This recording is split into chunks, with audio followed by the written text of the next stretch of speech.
Carol Thompson.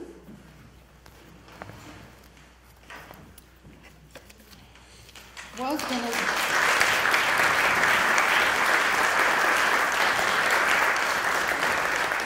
to have surgery today or soon, and you know what? They canceled her for another week so she could be here. They didn't do that on purpose. It just happened. Isn't that nice? Well, Carol has, let's see here, has been a supportive and loving mother. She takes taken great care and taking care of her mom. She did mentor a young woman for about, since from the I think, what was she, 7 or 9? You're a good girl, you mentored? From age 9 to age 21, and she's doing very well, and I'm sure she still talks to you.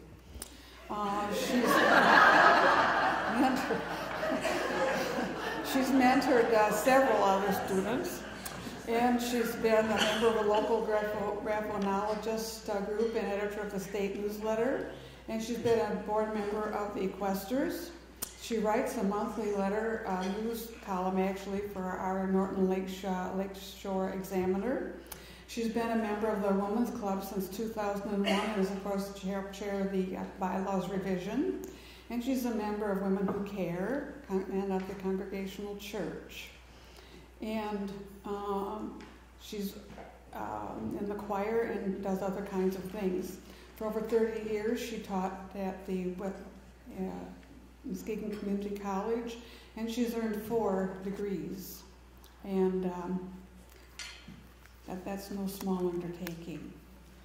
Well, Dr. Carol, congratulations.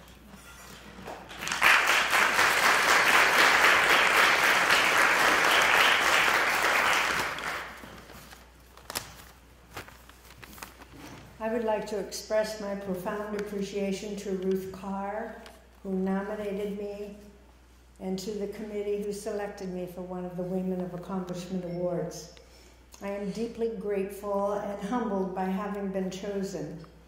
Within the committees and organizations in which I am involved can be found so many committed and giving women who contribute so much to the betterment of this community.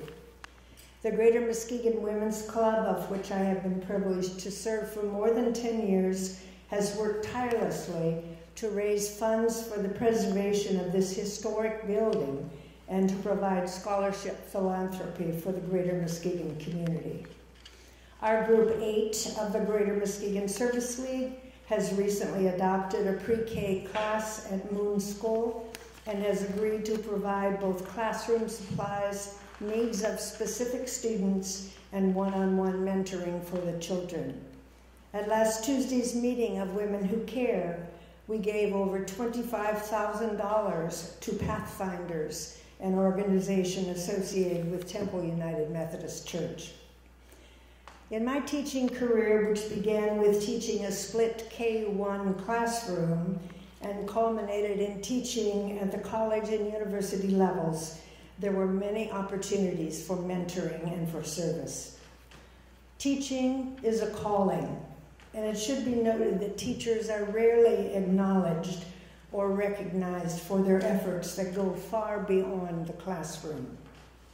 At the elementary school level, teachers often become aware of and can provide for physical and emotional needs not provided at home.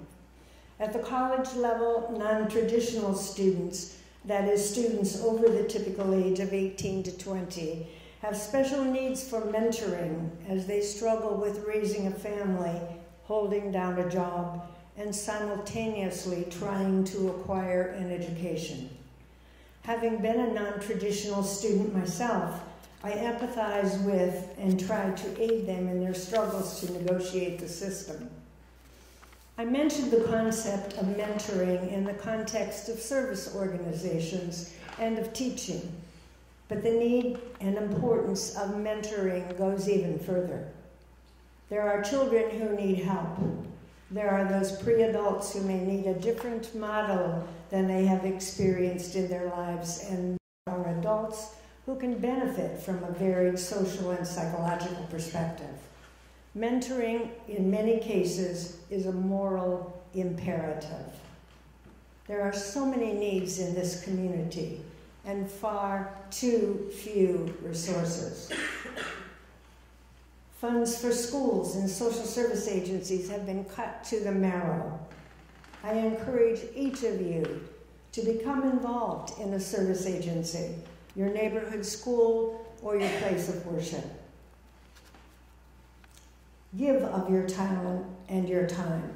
You never know how much your efforts will benefit someone, and you will receive far more than you contribute. Again, my thanks to Ruth Carr, to Judy Van Westen and the committee that awarded me this honor.